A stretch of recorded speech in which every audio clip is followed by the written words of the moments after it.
To unfolding facts. ये दुनिया का वो कोना है जहां कुदरत ने अपनी ताकत का ऐसा मुजाहिरा किया है कि इंसान आज तक इसे मुकम्मल तौर पर फतह नहीं कर सका। यहाँ हर तरफ घने दरख्त, कीचड़ से भरे रास्ते, जहरीले सांप और मौत बांटते कीड़े हैं। यहाँ बारिश का ऐसा ना खत्म होने वाला तूफान बरसता है कि जमीन कभी खुश्क नहीं होती। और अगर आपने हिम्मत करके इसमें कदम रखा तो जान लीजिए कि आप फितरत के सबसे बड़े इम्तिहान में दाखिल हो चुके हैं। जी हाँ, ये है पानामा जंगल। ये इलाका तकरीबन 10,000 मुरब्बा मील पर फैला हुआ है। यहाँ से गुजरने वाली जमीन दुनिया के सबसे बड़े हाईवे मंसूबे पैन अमेरिकन हाईवे में वो वाहिद खला है जो आज तक मुकम्मल नहीं हो सका। ये जंगल एक कुदरती पुल है जो शुमाली और जनूबी अमेरिका को जोड़ता है। माहिरीन इसे इकोलॉजिकल ब्रिज कहते हैं क्योंकि ये हजारों परिंदों और जानवरों के हिजरती रास्तों के लिए अहम है।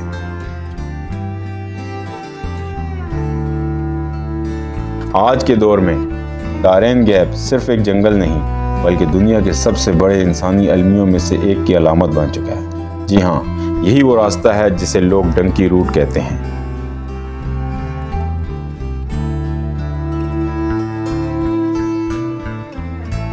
यानी गैर कानूनी तरीके से शुमाली अमेरिका, खास तौर पर अमेरिका में दाखिल होने का खतरनाक सफर। आइए जानते हैं डंकी का सफर कैसे शुरू होता है। बेशतर लोग जनूबी अमेरिका के ममालिक जैसे एक्वाडोर, कोलंबिया, पेरू और ब्राज़ील से आते हैं। इनमें बड़ी तादाद में पाकिस्तानी, बांग्लादेशी, इंडियन, नेपाली, अफ्रीकी और कैरिबियन ममालिक के लोग भी शामिल हैं।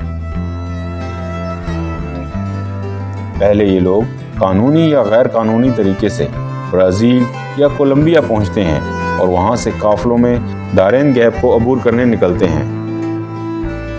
तकरीबन 100 किलोमीटर लंबा रास्ता जो घने जंगलात, दलदल, पहाड़ों और जहरीले कीड़ों से भरा है। 6 से 10 दिन तक मुसलसल पैदल चलना पड़ता है।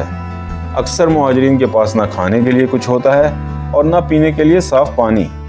जंगल में शदीद बारिश, दरिया के बहाव और मच्छरों से फैलने वाली बीमारियां इनके लिए मौत का पैगाम लाती हैं। ज़्यादातर मुहाजिरीन इंसानी स्मगलरों के झांसे में आते हैं जो इनसे हज़ारों डॉलर वसूल करते हैं। ये स्मगलर काफलों को जंगल में छोड़ देते हैं या डाकुओं के हाथों बेच देते हैं। डाकू अक्सर मुहाजिरीन को लूट लेते हैं, औरतों के साथ ज्यादती करते हैं और मुज़ाहमत करने वालों को कत्ल कर देते हैं। ख़वातीन व बच्चे भूख और प्यास से निढाल होकर मर जाते हैं। कई मुहाजिरीन अपने प्यारों को दफन भी नहीं कर पाते। लाशें जंगल में छोड़कर आगे बढ़ना पड़ता है।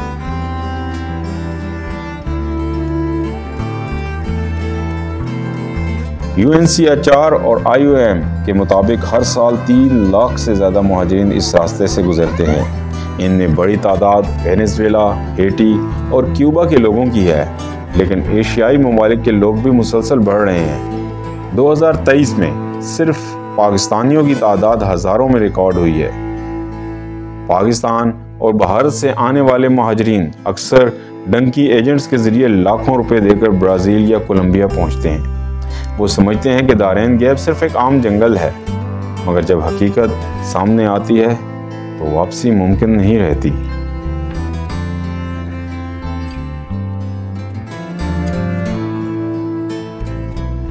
कई कहानियां सामने आई हैं कि पूरे के पूरे काफले जंगल में लापता हो गए या सिर्फ चंद लोग जिंदा निकल पाए।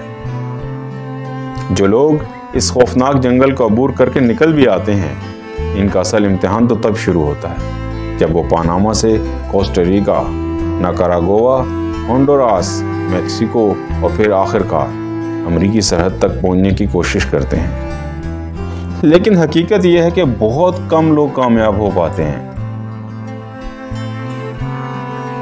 और ज़्यादातर या तो पकड़े जाते हैं या रास्ते ही में मर जाते हैं। कई एक्सप्लोरर्स यहाँ आकर लापता हो गए। कुछ दावा करते हैं कि यहाँ ऐसे कबाइल रहते हैं जिनका बैरूनी दुनिया से कोई ताल्लुक नहीं। कदीम तहजीबों के आसार मिलने की रिपोर्ट्स भी हैं, लेकिन तहकीक मुकम्मल नहीं हो सकी। कुछ लोगों का मानना है कि हिस्पानवी दौर में यहाँ से सोने के काफिले गुजरते थे जो बाद में गायब हो गए। आज भी ये सवाल बाकी है कि इस जंगल के अंदर कितने राज दफन हैं। ये सिर्फ दरख्त नहीं, ये ज़मीन का कुदरती एयर कंडीशनर है।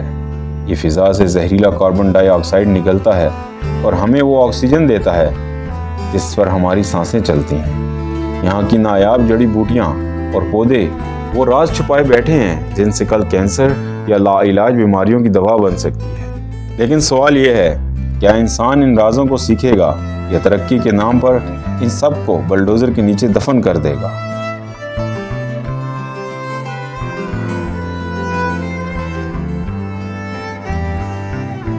एक सड़क, एक कानकुनी का प्रोजेक्ट या बेकाबू कटाई और ये सब खजाने हमेशा के लिए गायब। ये सिर्फ पनामा नहीं खोएगा बल्कि पूरी दुनिया अपनी कुदरती ढाल खो देगी। पनामा जंगल, बैरन गैप, ये सिर्फ एक जंगल नहीं बल्कि जिंदगी और मौत का संगम है।